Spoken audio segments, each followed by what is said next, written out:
I don't know if you have any data on why Jacob Wohl was recently banned. Do you have that? I believe. Who is Jacob Wohl? He's I don't know how to describe him. He's a conservative personality, but he's very, very controversial for like fake news or something. I don't know too much about him, so I don't want to accuse him of things because I don't know who he is.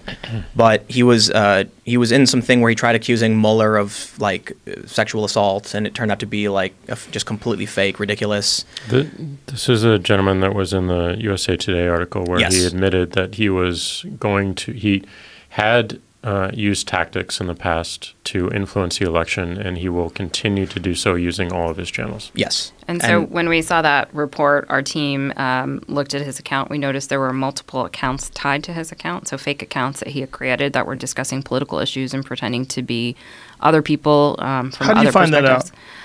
We would have phone numbers linking accounts together, or email addresses, in some cases IP addresses, other types of metadata that are associated with accounts, so we can link those accounts together. And having multiple accounts in and of itself is not a violation of our rules, because some people have their work account, their personal account. It's when you're deliberately pretending to be someone else and manipulating a conversation about a political issue. And those are exactly the types of things that we saw the Russians do, for example, in the 2016 election. So it was that playbook and that type of activity that we saw about Jacob Wohl, and that's why his accounts were suspended. Did you investigate Jonathan Morgan? I don't know who that is. Why? Neither.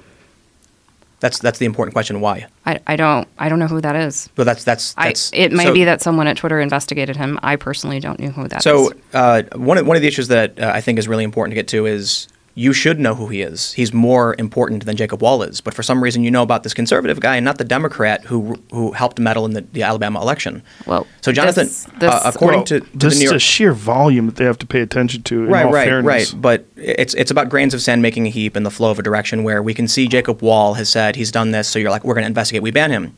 It was recently reported and covered by numerous outlets that a group called New Knowledge was meddling in the Alabama election by creating fake Russian accounts to manipulate national media into believing that Roy Moore was propped up by the Russians. Facebook banned him, as well as 4 other people, but Twitter didn't. He's still active. I believe we did ban the accounts that were engaged in the behavior. I do remember sending this to Vidya and our team. That's worse, though. So you didn't ban the guy doing it, but you banned the people. So in the case of Jacob Wohl, we were able to directly attribute through email addresses and phone numbers his direct connection to the accounts that were created to manipulate the election. If we're not able to tie that direct connection on our platform, or law enforcement doesn't give us information to tie attribution, we won't take action. And it's not because of political ideology. It's because we want to be damn sure before we take action on accounts. So someone could use a VPN, perhaps, and maybe additional email accounts, and they could game the system in that regard. There's certainly sophisticated ways that people can do things to mask who they are and what accounts that they're controlling. And just the internal conversation, Tim, just to provide more light into what happens. Like I got a email or a text from Vidya one morning and said, we are going to permanently suspend this particular account. And it's not what do you think? It's, we are going to do this. And I then have an opportunity to ask questions. I asked a question, why? She gave me a link back to the document of all the findings and USA Today. We took the action. I was on Twitter. A bunch of people pointed me at this particular case, sent some of those tweets to her, what's going on. So that's in the background. Wouldn't you just terminate anybody associated with the company that was doing this? I mean, keep in mind, too, at the time when this campaign was happening. On what basis? He admitted to engaging in the operation in a quote to New York Times, and you banned the accounts associated with it. So if you know he's the one running the company, wouldn't you be like, okay, you're gone? Do you want us to take every single newspaper account's attribution? Because what we were able to do in the Jacob Wohl situation was actually tie those accounts in our own systems. Right. That he actually controlled the accounts, not just take the word of a newspaper article. Well, no, you said you banned his accounts. Yes. And you know from his own statement and from his tweets that he was the running the company. Jacob Wohl. No, Jonathan Morgan. Oh, sorry. I'm getting confused about what we're talking about. Jacob Wohl, it's announced in the USA Today, he says, I'm doing this. And you're like, okay, we can look at his account, we can see it, we get rid of him. With New Knowledge, you said you did take those accounts down. I believe we were able to take down a certain cluster of accounts that we saw engaging in the behavior, but we weren't necessarily able to tie it back to one person controlling those accounts. Even if they say they did it? And this is where I get back. Like, we like to have some sort of attribution that's direct that we can see. would we just take any newspaper or any article at face value and just action them? Would you have to contact him and get some sort of a statement from him in order to take down his account? I mean, Obviously, I don't think he would admit to manipulating Twitter if Twitter asked him. So, but if you could get the fact that he communicated with a newspaper, right? Well, to clarify, what they said, what they claimed to the New York Times was that it was a false flag. New York Times said they reviewed internal documents that showed they admitted it was a false flag operation. The guy who runs the company said, oh, his company does this. He wasn't aware necessarily, but it was an experiment. So he's given kind of, in my opinion, duplicitous, like, not straightforward. But at the time of this campaign, which he claims to know about, he tweeted that it was real. So during the Roy Moore campaign, he tweets, wow, look at the Russians. Then it comes out later his company is the one that did it.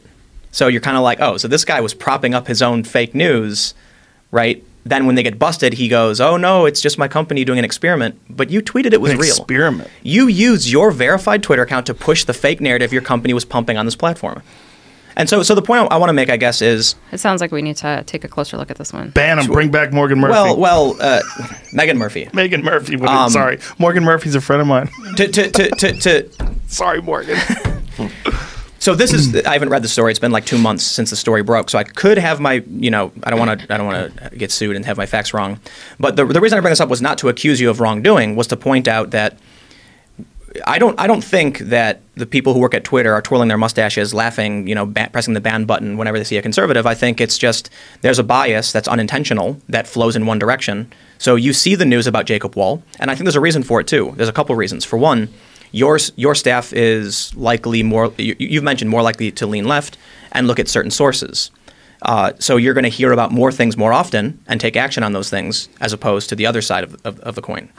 But we have to consider like where the actions are taking place. I'm speaking more broadly to the 4,000 people that we have as a company versus the deliberateness that we have on Vidya's team. For instance. I just mean when we look at a company-wide average of all of your employees and the direction they lean versus the news sources they're willing to read, you're going to see a flow in one direction, whether it's intentional or not.